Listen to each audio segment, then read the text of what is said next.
Bismillahirrahmanirrahim.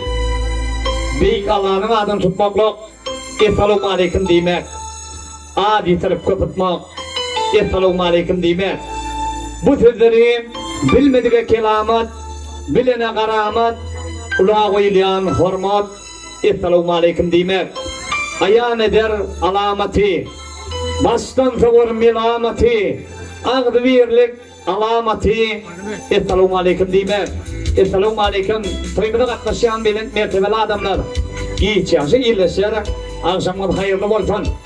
Bir karar devletimizin batiyarlık devrinde, mehmatim kahraman arkadağımızın sayesinde, güllabet yan vatanımızda, bir de bu adı bilen, ömü variyan Türkmenistan devletimizde, arkadağlı yurtta, toylarımız toylara, bayramlar ulaşar. Bu ülkenin, payitahtımın aşkıva şehirine, Ferdarıpların attı halal olacağı toydu basını beslenni. Bu ülkenin hatta hakikaydımızda tila hormatım nasip murad ağımızlar hem de ahırdaydımızın devletli kapısında devletli olacağına namazlık yal attı halal olacaklarına öndürüp öttürüp kemali getiren mehman perdetleri azim dostumuzlar hem de mehman gelinleri değerli dokunmadan mehman perdetleri arttan çıkıymadan Musulmancılıkta giyimden belirlenen, ulu toydan bir hasaplanan sünnet toyu. Hem de melek çıkıymadan bir yaş doğulan unu. Mehmanin ata toydan kutlu olsun, kutlu mübarek olsun. Allah'ın şunu çoğuyla müreddime toy deyip geldiğim toydan atlaşalım. Toydan atlaşan bilen mertebeli adamlar.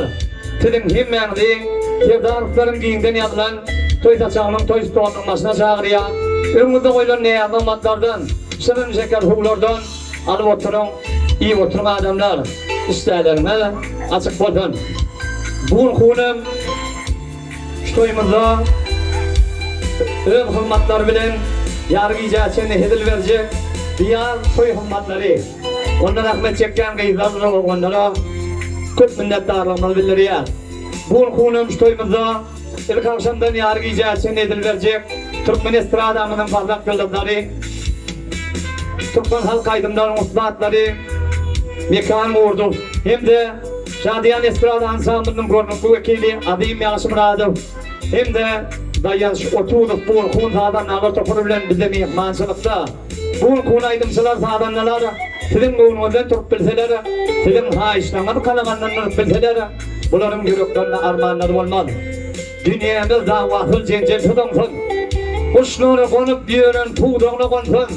Kırpeşağı öderkine uyansın deyip şu gizide arzu edelim.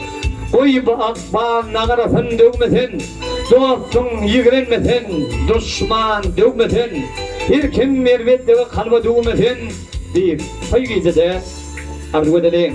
Oy başlarına adamlar, oyun ilkinci aydınlığı mekan urfiyan etriyatınla lezzet alın deyin canın adamlar.